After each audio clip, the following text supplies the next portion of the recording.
I know we said we would watch BVS yesterday, but I'm kind of craving like a weird fantasy cartoon movie from the 80s. Let me tell you something. I fucking up? forgot about mentioning BVS. You did? Yeah. Oh shit. There was so much stuff I'm pretty sure I just forgot about this morning. I do love BVS though. Yeah, I mean, oh, that's a good one, bro. That's Dude, we have not watched the IMAX enhanced version yet. We have to. Bro. Yeah, we have it. We've had it for months now. We got to get on that and Halo and not Uncharted. Last of Us. And I also still want to show you BioShock Infinite. Oh, I want to show you Dead Space before. Well, I guess they're remaking it. Maybe we should just wait for the remake, unless the remake's bad. Okay, maybe that's fine. There's a Dead Space like music piece, like a theme, I think. There was a scene. It was in Young Justice season 2. I'm not gonna spoil it, but like something crazy was going on, and someone on YouTube like a few years ago, they had edited that scene from Young Justice, but with the Dead Space music. Really? And I was like, and like I hadn't played Dead Space. I haven't like seen shit of Dead Space. Like, not really. Dead Space 1 and Dead Space 2 are fucking impeccable, man. Yeah. They're so good, especially 2. Yeah. 2, I think, came out in like 2010 or something, but it still like looks and plays like a modern game. When did Dead Space 1 come out? If 2 was in Dead I think 1 was 2006. Okay. My guess was 05, to be honest. So. Dude, it's crazy, like, just learning like how new video games are. Yeah, but like how new they're, but like how much they've evolved. Yeah. Combat evolved. It's written in the stars. We gotta play Halo, bro. Dude, 1 and 2, those are like the only games in the Halo franchise that I like fuck with 100%. I like all the other games, but 1 and 2 is like not 3. Yeah, 3 was like, it was kind of like I only had 1 and 2, so those were the ones I'd play that like almost every weekend, bro. Yeah. Just for like hours, and 3 is fantastic. 3 was cool. I'll admit, I remember how 3 started, but I don't remember anything else about the game. And Damn. I played, I think you let me borrow 4 in junior high, right? No, that was high school. Because it didn't come out till 2012, but you borrowed it in like junior year of high school or something. Was that junior year? Okay. Yeah. I remember, dude, like I started it at 10 o'clock at night, and I just like I was like, I'm almost there. Like I just like 5 o'clock in the morning, I not only finished playing, but I had beat the game. Yeah. And I was like, I can't believe it's over 5 o'clock in the morning right now. It was how did that happen? Like, bro, it was just like chill as fuck. I really like 4 a lot, but I don't replay it. Yeah. I replay the first trilogy a ton, but I don't ever have the cravings to go to 4. I think it's, at least for me, it's like it's really different. It's very story heavy. Yeah. I only played it the one time. Yeah. Yeah, no, like I played it through the one time. I've done missions here and there randomly, but I might be misremembering, but I think I'm wondering, did I play 4 before 3? And so that's maybe the reason why it's like it's not so much of an impact on me. That would be weird. Because oh man, I was playing 4 and I was like, what the hell is going on? There was that one older alien that I think was saying like, oh, it's Master Chief's destiny to do X, Y, Z, and that seemed weird. In 4, you mean? Yeah, in 4. Was he like the villain? Is that who you're talking about? I think so. It was a cut scene, and they were just kind of breaking it down, like, oh, it's these new aliens, and they need to be destroyed, and you're the one that has to do it. And it was like a prophecy or something. Yeah, and that was really strange for me because Master Chief just doesn't seem like a character to be involved in prophecies, and the Halo universe overall, like, it doesn't seem like one of those, this is a prophecy type of franchise. I could see certain groups within the universe having prophecies, because, especially if they deal with, a little bit of like religious themes, because it's a cult, basically. That's what the Covenant is. And then, talking about religious themes, it's called the Covenant. The Covenant, I might be mistaken. It's like a promise that's made. Oh, Or either like a promise or interesting. A gathering, Like a pact. Or a pact. Yeah. And then some of the. Yeah, I don't remember all of it, but it's like, yeah, a lot of this seems not metaphorical, but like it ties into things like you got like the covenant, even like the names of some of the Halo armors. I think one of them was like Mjolnir or something. Isn't that Master Chief's armor? It is. Oh, yeah, Master Chief's. Yeah. Yeah. John 1:17. That sounds like a Bible verse, low key. It does. What else was it? It might be. I don't know. I'm not very up to date on my Bible verses. Me neither. Ooh, that's embarrassing. I did read the whole Bible though. Not me.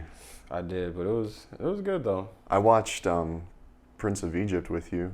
That's true. That's a fact. That was a good movie. Really I'm not religious, but that was a fun watch. It was, dude. Yeah, it was Like, really good. A big one for me is just it's so nice to see big budget animation movies. Yeah. They look so good. I wish I would have done better. Just a little bit better with the songs though.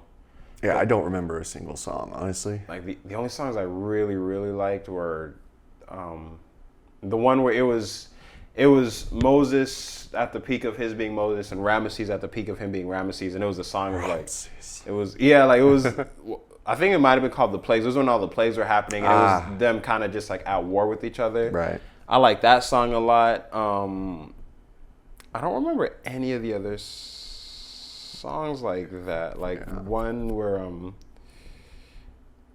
the one where it was those kind of fake magicians singing, that was lame to me.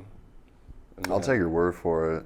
It was, I think it's called like You're With the Big Boys Now or something. It's like this, like y'all don't have to force a song in. Wasn't there a part in that movie where like Moses turned a whole river to wine? It was blood. To blood, and then the fake magicians turned like a singular cup to blood, and they're like, oh, they can do it too. Yeah. This means nothing now. Yeah. I remember watching it and being like, are you serious?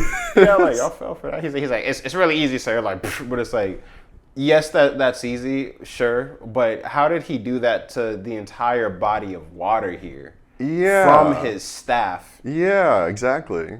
And it's like everyone was just like, oh, no, I guess that wasn't very cool at all. Yeah, but it's like, and like, this is blood. So like, when you stick your hand in it, it shouldn't just look like water with food coloring. That's terrifying. Like, yeah, you're in a fucking river of blood. That's disgusting. Yeah.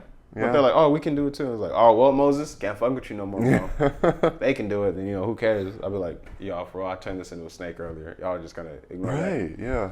It was sentient. It was alive. Makes me wonder, like, how common those things were back in the day. Like, mystical, spiritual shit, Yeah, well, how are y'all living back then? Yeah. If that should happen now, Dude, low-key people wouldn't give a fuck. Speaking of mystical, spiritual shit, Spiderman No Way Home. Really good movie. I need to see it again. I would change a couple of things in that movie, but I liked it a lot, though. What would you change? For starters, I would have had Mysterio be in it. Oh, like the group or Jake Gyllenhaal?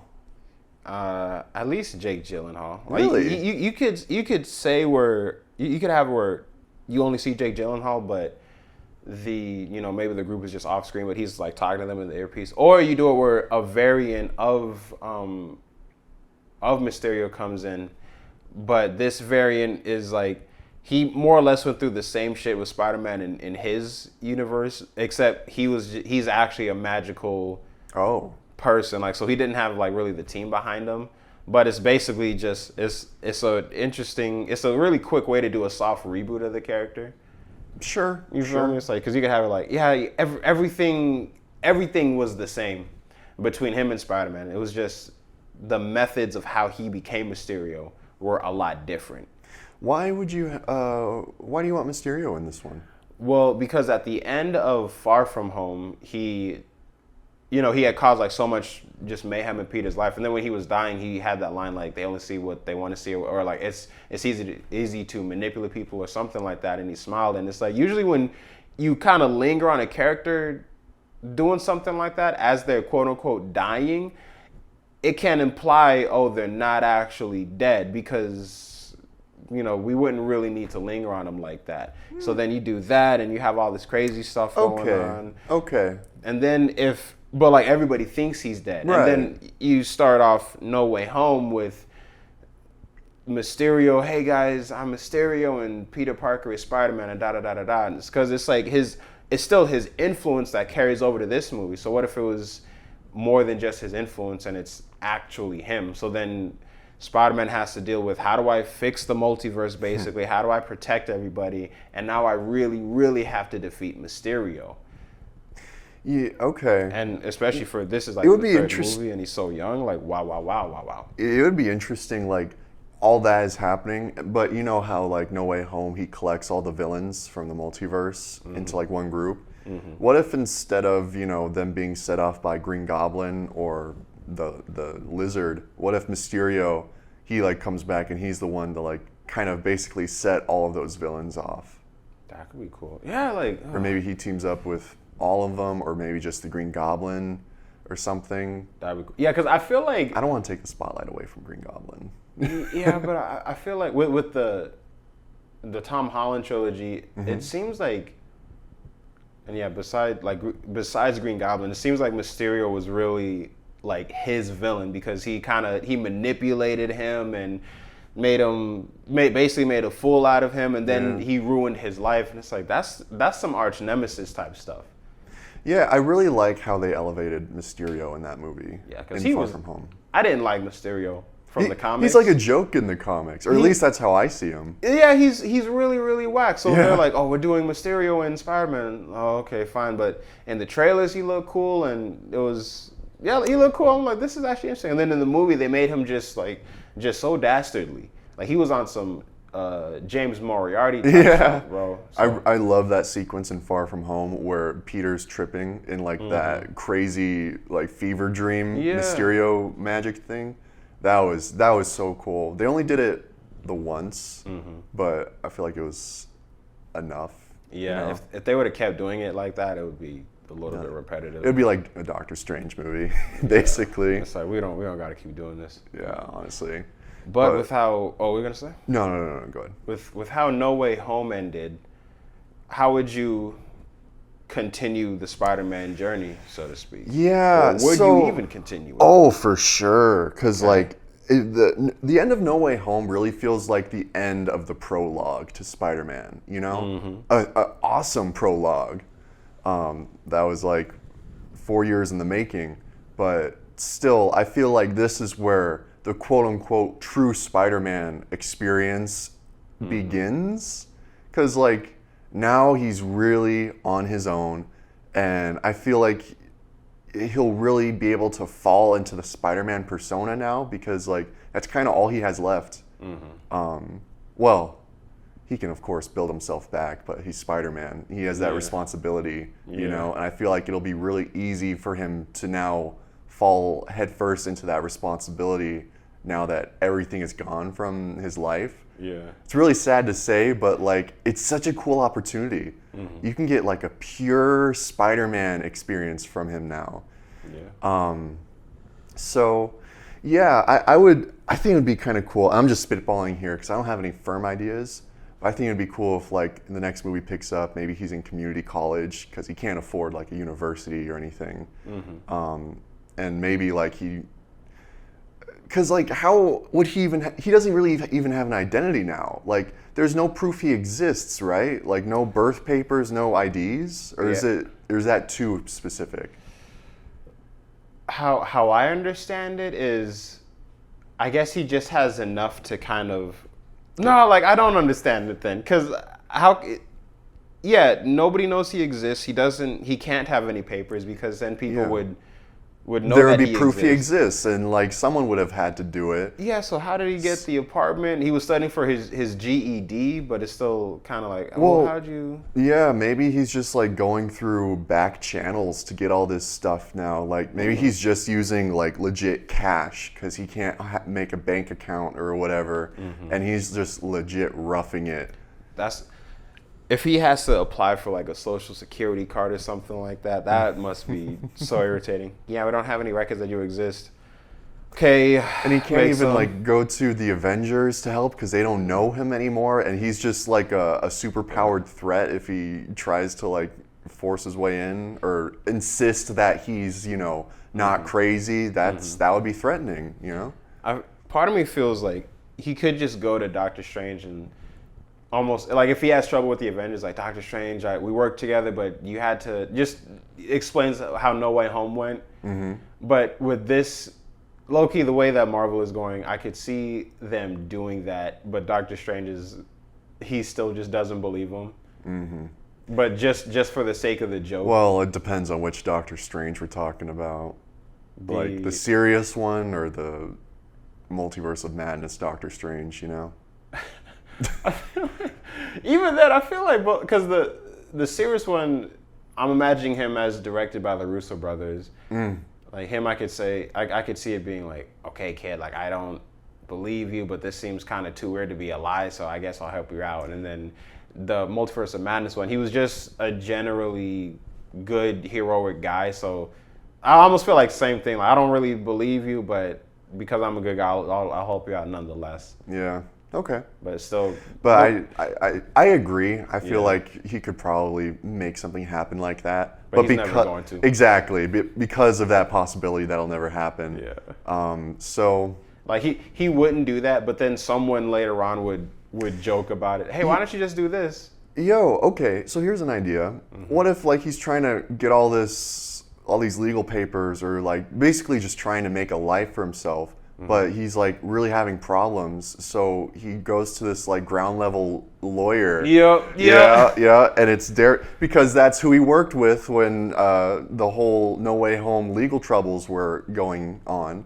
So he's like, I know I can trust this guy. He doesn't know me, but he's a good lawyer.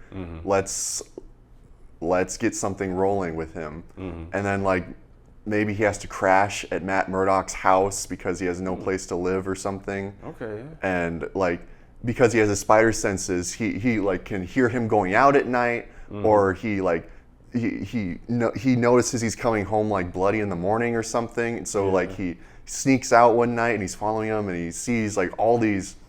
This lawyer is like some vigilante. Yeah. And I don't think Spider-Man would be necessarily against that, like, at all. It's basically what Spider-Man is. Yeah, especially because I'd imagine he would see Matt doing his thing. Yeah. To kind of piggyback off of that, it would be cool if maybe, like, he hasn't figured it out yet, but, like, Peter Parker's doing his Spider-Man thing. Like, he's like, oh, finally the lawyer left, and I can...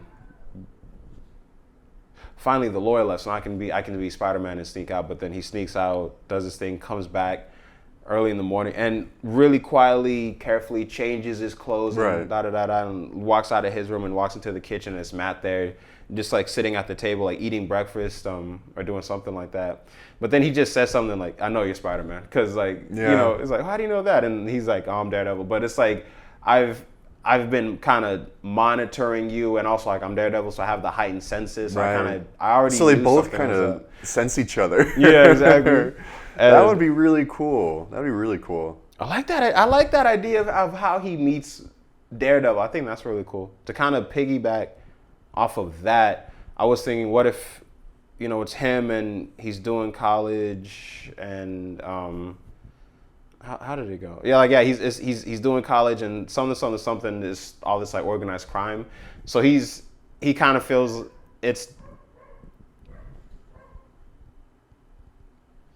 he definitely feels like it's his responsibility to have to like fight this crime. It's like he's kind of doing it on his own, but he also he's able to figure out who's kind of the head of all this organized crime. Like he finds out Kingpin? It's Kingpin, yeah. So then and that could that would be so cool. Okay.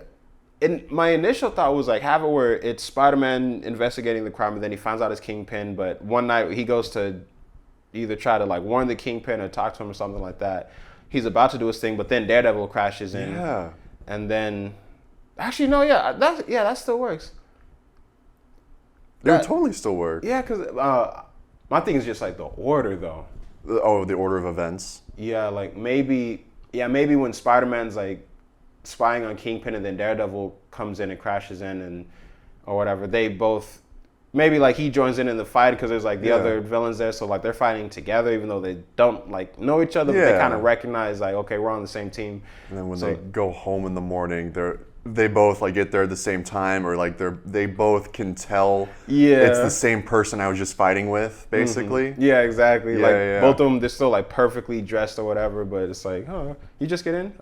Yeah, basically, or something. And Yeah, long night. yeah, a scene like that, you could even have it be a little bit comedic too, not too much, but just like Just lighthearted. yeah, like and they're walking around and like kind of noticing certain things are a little weird around the apartment. Yeah. And they have a moment like they don't like look at each other technically, but it's Spider-Man like he kind of and then like Daredevil even turns around like with his sunglasses and he's like facing him, but it's like, oh, you're literally looking at me, even though you're Matt Murdock. So and then it could just be, you know, they figure it out and they have like the conversation and then they really quickly are just on the same side. Right. And then okay, well we need to figure out what Kingpin is planning. Oh, that would be so cool. Like this is legit. This whole movie is just a Daredevil Spider-Man like team up. Yes. Where they're going up against Kingpin. But it's not super big hero flashy. It's relatively But that's like the grounded. perfect way to scale down like the stakes, but keep it just as entertaining. Exactly. It can be the kind of darker, more mature Daredevil and the more fun, lighthearted Spider-Man. But also like both of them, they're kind of slowly switching because first you had the Spider-Man that was up here and I'm involved with all the Marvel characters from the get-go, so everything's like working fine for me. But now the way No Way Home ended, okay, I have to be a little bit more street level. Daredevil started off, I was on Netflix, I was street level, but now I'm in the MCU now, so everything is kind of changing. Right. So you have them meeting each right other. there in the middle, and then you have Kingpin doing his thing, and I was thinking maybe even like with the college thing, you could have it where Peter Parker is doing his classes and maybe he's moonlighting as a not a bartender, but I like a coffee shop just to kind of help pay the bills and you know bumps into like he's new there. He bumps into like the one of the other workers like, oh sorry, what's I'm Peter Parker. Oh I'm Felicia and like nice to meet you. And then I was actually thinking about her too. Like before you had brought up Kingpin, I was wondering like, what if you throw Black Cat in there and it's this sort of like parallel. Because he's with Daredevil, who's like this vigilante, like very for justice, and then you have Black Cat, this very like amoral, like switching sides, doing whatever she wants, and it's like Peter trying to figure out which direction he wants to go now. And even in addition to that, a thought I had was No, you're good. Because initially with characters like that in worlds like this, you have the male protagonist that's like, I'm a vigilante, secret identity, and then you have like the female kind of protagonist, maybe antagonist a little bit, that's also on the same stuff. Usually people would be like, okay, you know, they're the romantic interest, but I would have it where it's maybe there's like a hint of that. I haven't, because he hasn't been with Michelle Jones's character for a long time, and he misses her. He hasn't gotten over her. You know what? I would say 6 months to a year.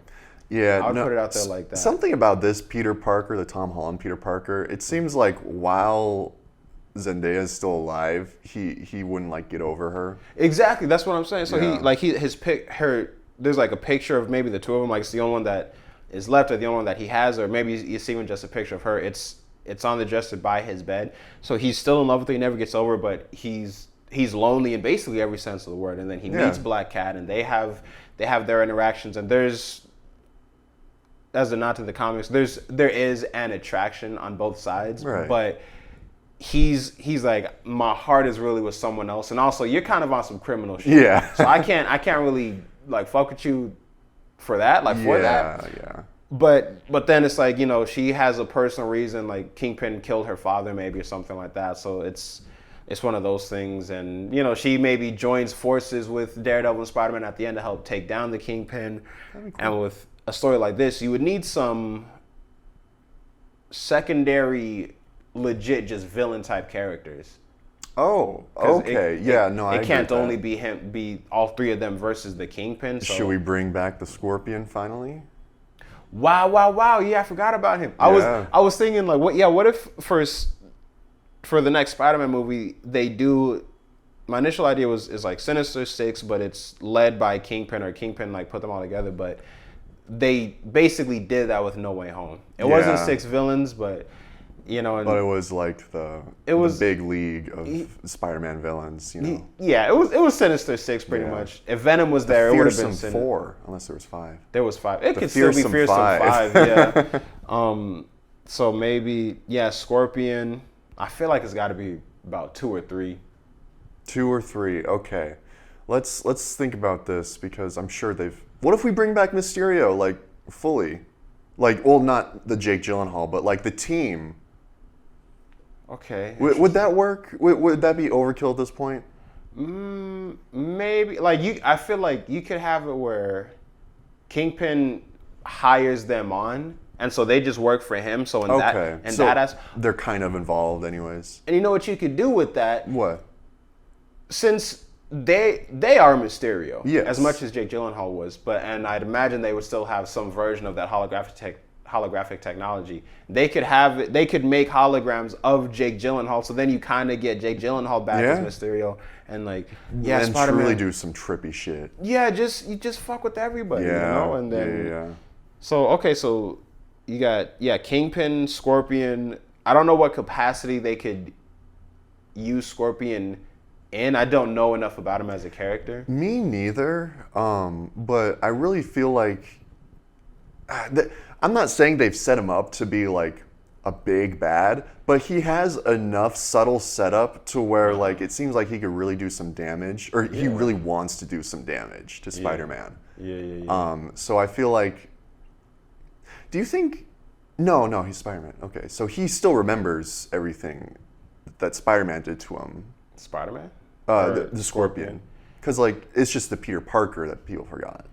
Yeah, but he might have found out that Peter Parker was Spider-Man because it was all over the news. And even though he was in jail, maybe they saw the news or something. So he probably, even if he did forget about Peter Parker, he would still remember the stuff with Spider-Man. Yeah.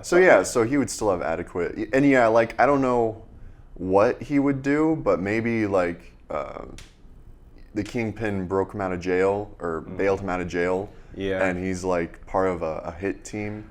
What they could do with him, specifically with him, like and keep that same backstory. Kingpin basically got him out. You could have it where it's, oh no, never mind. You know what? No. I was originally gonna say it's Peter Parker asleep in bed, and then it's this horror movie-esque thing, like his spider sense wakes him up and he looks around and it's like you see a silhouette of something moving in the darkness, and like what's going on there, and then it's red eyes and you hear like machines whirring, and it's the dude in a metallic scorpion suit and just tearing the shit up and da. But he wouldn't know that he's Peter Parker, so maybe just while he's out on patrol, like maybe he just beat up a bank robber or something and he's just kind of sitting on a gargoyle like looking over the city. He's looking for him.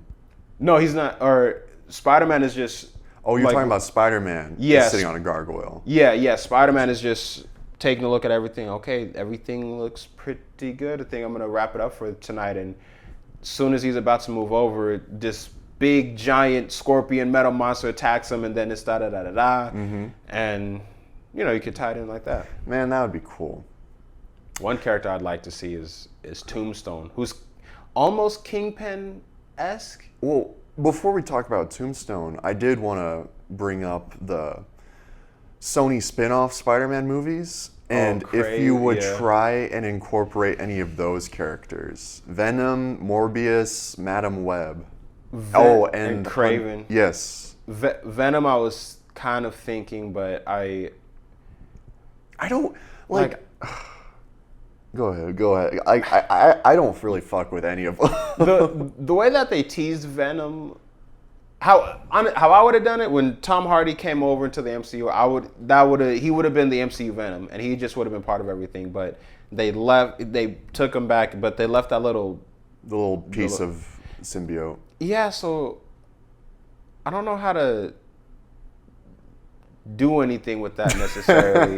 Like my thing is, they're doing Secret Wars, and that's how Spider-Man got the black suit. So wouldn't it make sense if he's on the mission with the Avengers in space, and then he meets that black goo alien, he meets the symbiote, and then that's how he gets the black suit. So then when he comes back down to Earth, he has it, and it's like, you know, da-da-da, Peter, you're acting different, yada, yada, yada. But Venom, no. I like Venom as a character a lot, but not... I was going to say, like, I love Venom as a comic character. I wouldn't be sad if he doesn't show up in the MCU. I think they're doing another Tom Hardy movie. I wouldn't be sad if that's the last Venom movie. Because like I just feel like they haven't really brought anything to the table so far. Like we have Spider-Man 3, which, you know, fun movie but weak. And then we have the 2 Venom movies, which are just unbelievably weak. And now we had this like pseudo tease of Venom in the MCU, but it's just like I don't care. That tease was the worst. Cause spoiler alert for Venom. You saw Venom 2. Oh yeah. Yeah, spoiler alert for Venom 2 for those of you who haven't seen it. The end credit scene was Venom being transported to the MCU, and in theaters, that was so insane to see. Oh my gosh. And yes! And then you watch No Way Home. Yeah, you watch No Way Home, not even thinking about it. And then the end credit scene of that movie is the Tom Hardy Venom just going back to the Venom universe. Yeah. And why would you do that? And it looked like he just stayed at that bar for however long because he was like all nasty and disheveled looking. Yeah. It's like, you didn't leave? You know what would have been fucking cool? You know, you have him come over, even if he's not in No Way Home, really. You could have just... Venom 3 is the first Venom MCU movie. Like, it's the first movie with him. And it's him, you know, learning about everything that's going on in here. But then, you know, there's still... I don't know how you would do this. There's some antagonist that he has to fight, basically. And maybe it's a lesser-known Spider-Man character or Spider-Man villain or something like that. I don't know. But you could even have that lead into... There was a comic book arc where it was like Noel, the symbiote guy, like he was the one that created the symbiotes, but I think, and there was something multiversal was going on there, and you could tie that in with the Venom 2 end credit scene, because he said, our knowledge spans light years and universes. It's a giant hive mind, and I remember there was a hive mind element in that comic run, so you could have it just time with that, and then also, since we're talking about the MCU, Gore the God Butcher, that you remember there was like the 2 gods that had like died or something like that in his first scene. One of them was black. In the comics, that was Noel the symbiote god. So you could have had it be, you know, that could just be another tie-in, and then you could just get super, super trippy and otherworldly with it's just Venom in the MCU. That's what Venom 3 is, and then you could tie it in with Spider-Man and have them meet, and you know you would maybe you wouldn't necessarily have to skip the black suit Spider-Man, but you could have where, I don't know, fucking maybe Venom and Eddie Brock, they're having another fight, so then the symbiote leaves and then latches on to Peter Parker, and then it just becomes this whole thing or something like that. I don't know, but do you think it would be cool if in Venom 3 he meets Andrew Garfield's Spider-Man? Yeah, I thought that's how it was gonna be. Yeah? Yeah, because I don't see why you would have multiple universes within like the same franchise, because they did Andrew Garfield and that's its own thing, and then we're doing Venom 2, but Venom was also its own thing because it didn't tie in with any other Spider-Man characters or franchises yet, and then Morbius was its own thing, but it's technically part of the MCU now, I guess, because of that. It is? I didn't see Morbius. Wait, no, I'm thinking of something else. But Morbius is also its own thing because it doesn't tie with Venom or like Spider-Man like that, other than like the comic book histories. So you have and Michael Keaton though. Michael Keaton was in Morbius, right? That's right. You know, he was in the end credit scene though. So, like, does that mean he's in the MCU? Or is maybe it's just another version of the Vulture in prison? I gotta watch it again. I gotta watch it again because I'm like, oh no. either Morbius. It was either a variant of Michael Keaton or it was like he just like popped up because the multiverses collided because of No Way Home. Yeah. But it's like, if they did, then why would he? Because if he popped up, then he would have immediately left. But it seemed like he was just there. So it's like, are you telling me that Vulture is the only guy that after the multiverse was fixed, he was the only person to just remain not in his universe? In his universe, like he didn't go back. Well, either way, Morbius was whack. Yeah. If y'all take one thing away from this podcast today, Morpheus was whack. But yeah, it's like so you got the Andrew Garfield Spider-Man, Tom Hardy Venom, and then like Morbius, and it's all Sony, it's all Spider-Man characters, but it just seems like 3 different universes, which doesn't make any sense. Just have it all tie in. Thanks, Sony.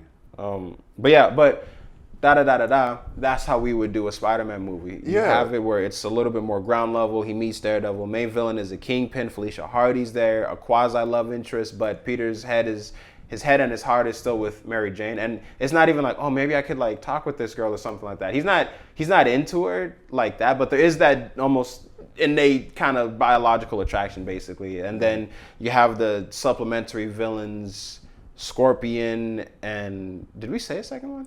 We couldn't think of one. Maybe oh my God, I want to say Magneto. Who the fuck? Oh, Mysterio. Jesus Christ. Okay, but yeah, you could do that, and then also with that, wow. That could be a whole. That could lead into a whole fucking Daredevil movie. Yeah, you have no, like for that, sure. And then you do Daredevil, and that is just You could even like low key start setting up the whole new trilogy for Spider-Man with all these new characters. Like, because I said this, I'm gonna say it again. I feel like that's the smartest way to lower the stakes, but keep it just as enjoyable or like crazy even, because like you're really leaning into the relationships Spider-Man can have with all these really popular other characters. Because like the way they set up Tom Holland's Spider-Man, he's just so pleasant and like fun. You can pair him up with like any other Avenger and it'll be interesting. Yeah. Or any other Marvel character, I mean. So especially Daredevil and like the history Daredevil has had on screen, the Charlie Cox Daredevil, I mean. I would be so interested to see like how they would team up, what that would really mean for them. Like, would it change either of them? I think it would. Like, they would really start to become on the same level, kind of like what you were saying earlier. So you gave me 2 ideas. So with the because the way that we did Daredevil and is Kingpin, that could split off into the Daredevil franchise, and that one it's Daredevil.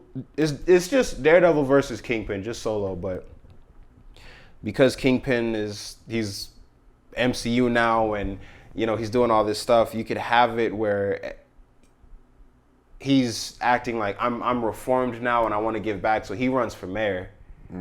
And that's kind of what the conflict is. Daredevil's like, no, I can't let that slide. I'm like, da. So it's all of that stuff. It's him running for mayor, and then you could have it where the Mysterio team is helping him out with that. And, in some way using like the holographic technology. Maybe they're making it seem like Kingpin is doing stuff that he's not, and it's it's just like that. And it's the underdog story, like broke lawyer guy running for mayor, and it basically seems like he's winning. So that could lead off into like that whole trilogy. And then with Spider-Man, with this new trilogy, we have it like Spider-Man's in college, like doing all of this, like this movie happens, and then because I remember maybe like the next one, it's still just him on his own. Right.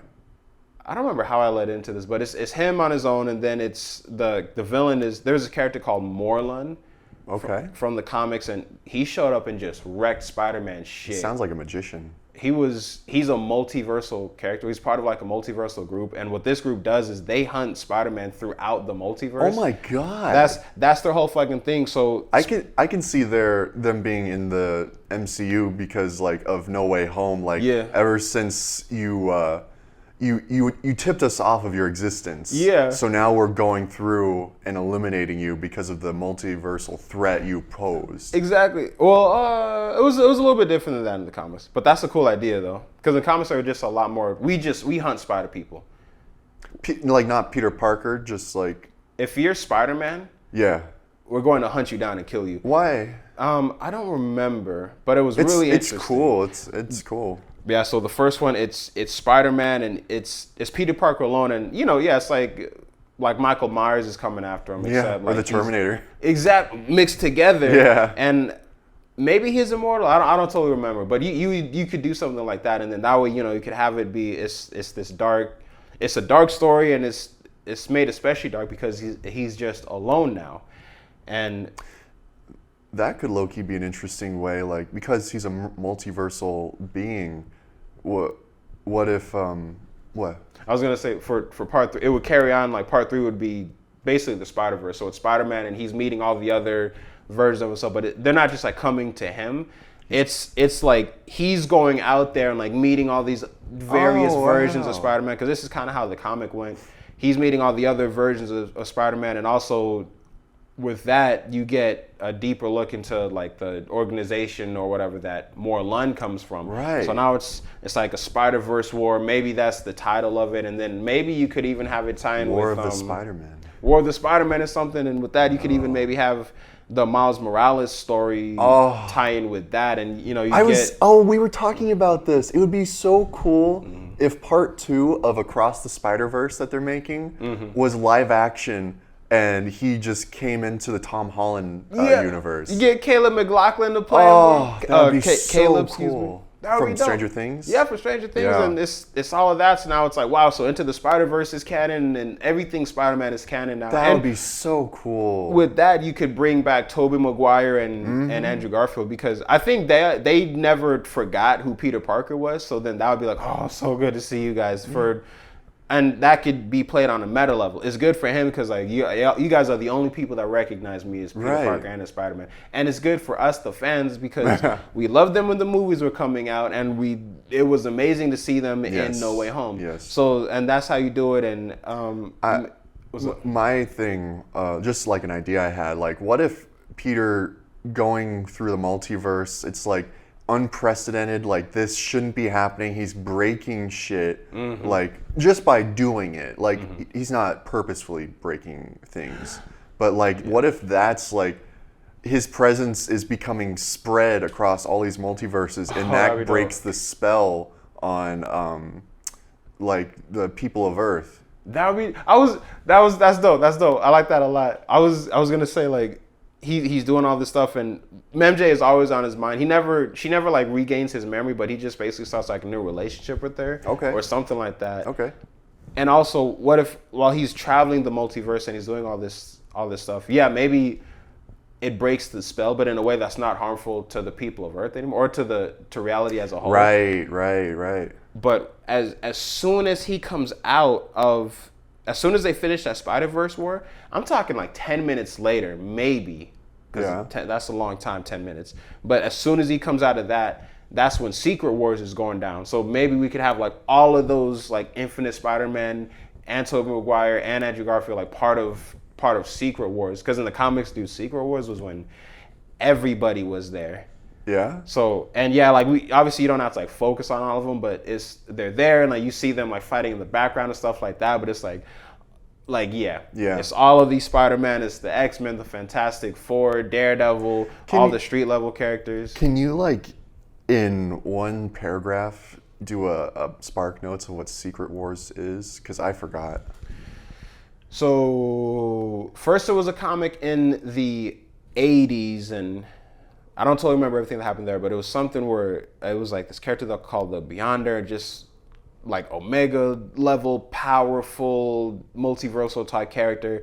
And all of the heroes and villains were there. And then there was a sequel, and I don't know what happened in there, but then in 2015, after the Incursion storyline, 2015, they did another Secret Wars. And well, at the end of Incursions, all of the realities just coalesced. They all collided into each other.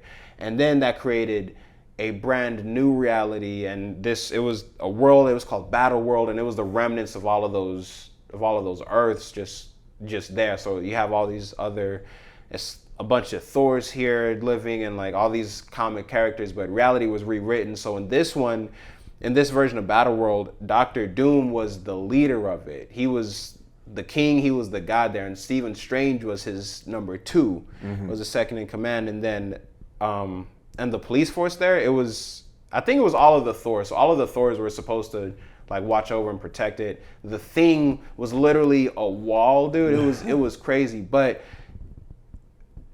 reality for all of them had been reshaped. So they think this is how the world always was. Right. But at the end of the Incursion storyline, some of the Marvel characters had got on a life raft of sorts, a sci-fi type thing, and they survived that. But so they were existing outside of reality, and then they landed in the Battle World. So those few, they were like, we know what's up and we have to fix everything. One of them was Miles Morales, and another one was Reed Richards. That's terrifying. Like, you're Miles Morales and reality has been reshaped. Yeah, seriously. Like, God damn. So then it's them trying to, they have to fight Doctor Doom and da-da-da-da, and then that's how it ends. It was kind of like a finale of sorts, because then after that it was all new, all different Marvel, which was like the DC New 52 rebirth kind of for Marvel, except everything was still canon, which is weird because they rebooted it, but everything had still happened as it was, more or less. But it ended with Reed Richards like, I'm going to go out into the multiverse and fix it. So that's where his character like left, and then so yeah, that's all I remember from it though. That's really bizarre. That's really fucking. But like, it was. How are they gonna do that? I think fuck? It's gonna be toned down. Oh, for sure. But like, to what extent, you know? Yeah, I have hope because Endgame was cool. Yeah. You know, and Infinity War was dope. So maybe it'll be. I heard a rumor that Snyder might direct, and as cool as that would be, I don't think it's true. I don't think Disney would gamble on him. Yeah. Seeing how his reception at Warner Bros. Has gone down. He's extremely not Disney. Oh yeah. I would say that for sure, but no. But what was I saying? Who would you get to direct this next Spider-Man entry? The one with Daredevil. The one that we just came up with? The one with, yeah, because we didn't really talk about that. Ooh, that's a good one. I as much as I like what John Watts has done for the first trilogy, I feel like the tone he brought shouldn't be carried on. At least for this next entry or two. It would be one thing maybe like the end of the trilogy, he comes back or something. But for this next one, I do think a new director with a new feel would really carry it through. I don't know how this would go, but I'm thinking maybe like Chad Stahelski, the guy that did the John Wick movies. Oh, interesting. Oh, because of Daredevil? Yeah, and it's like, yeah, he could handle the action for sure. Dang, that's a good question though. I'm gonna stick with that. I'm gonna stick with that for right now. Chad Stahelski. Okay. Kind of a cop-out answer, but I think it would be really cool. Don't say Sam Raimi. No. Okay, I don't recall his name. The dude who made Shang-Chi, because I love. Oh, that would be really cool. I love the action scenes in Shang-Chi, and I feel like that dude could really handle the acrobat like movements of Spider-Man, but also like the pure combat of Daredevil. No, I agree with you. You looking up the name? Yeah, it is. Destin Daniel Cretton. Destin Daniel Cretton. Destin Daniel Cretton. Destin Daniel Cretton. Yeah. I would go with him, I think. As of right now, I think he could do both of those characters justice. Spider-Man and Daredevil. Honestly, yeah. Especially because Daredevil, he's a martial artist. Exactly. You know, so and yeah, he did his thing with the action sequences in Shang-Chi. I'm with that. I think that's really cool. Yeah, I think, and also, Shang-Chi, a good portion of it, not the whole movie, had like this kind of, it just felt different. Yeah. Like not Eternals different, but it really felt like he put his own feel into it, and I feel like a new feel for a Spider-Man movie would really refresh it, set it apart, but like ease ease viewers back into it after No Way Home. So yeah, I would get him to direct. I like that a lot. And what would this new trilogy, I guess, be called? Because the first one was like the home the home trilogy, whatever. Yeah, I would ditch that. I feel like with this one, I wouldn't want it to be that motif, that home motif. No. Like maybe it's just Spider-Man this, Spider-Man that, Spider-Man that. Like there's not necessarily a unifying da-da-da-da-da. Yeah. Like it would be a unifying theme maybe throughout the narrative of the three films, but not within the title. Not the name. So that being said, what would you name this first one? Just the first one. I wanted, well, when Amazing Spider-Man was being made, I wanted it to be called Spectacular Spider-Man because the cartoon, and I like the alliteration there.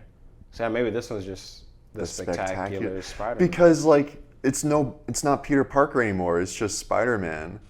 Yo, and what if they did a third trilogy? Because this would be him in like his teenage young adult years. Yeah, like early 20s. Yeah. Well, yeah. Okay. So college years basically, and then the third one is maybe that's like the Ultimate Spider-Man. Yeah, the Prime Spider-Man. Yeah. Spider-Man Prime. Ooh. Oh wow! Yeah. That'd be sick. No, that'd be. Yeah, and this is the Spectacular Spider-Man trilogy. That would be. Oh yes, indeed. And like I like it too because kind of like going off of Matt Reeves' The Batman. This is the Spectacular Spider-Man instead of just Spider-Man. You made me think, what if there was a Matt Reeves directed Spider-Man movie? The Spider-Man. Damn, that sounds cool, yeah. It does sound kind of cool, honestly. Damn, Robert Pattinson as the grown-up Spider-Man and Zoe Kravitz as the grown-up Michelle Jones. Oh my god. That would be cool. Damn. What? Hey, you heard it here first, Donnie Vision fan base. We just pitched 2 whole trilogies. Two multi-trillion-dollar trilogies. And a Daredevil one. We pitched that too. Yeah, no. So this is just 3 whole videos in one. You guys are welcome. We just gave you a month's worth of content. In 1 hour. In less than an hour. Yeah, it's like 55 minutes or something. And I'm cutting it down, so it's not even going to be a whole 55 minutes. That's insane. We gave y'all 2 trilogies and a entry. No, and then Venom, because we started talking about how we were doing. We gave y'all 2 trilogies and 2 solo movies that would clearly lead into trilogies. So what is that? 4 trilogies? That's a lot of movies. That's what that is. So, you're welcome. You're welcome. Yeah, if you want to follow us on Spotify, subscribe to our YouTube channel. We have these HeadCanons coming out every week, so stay tuned. Follow us on Instagram and on Facebook as well. We're posting a lot. That's right. All right, thank you, everyone.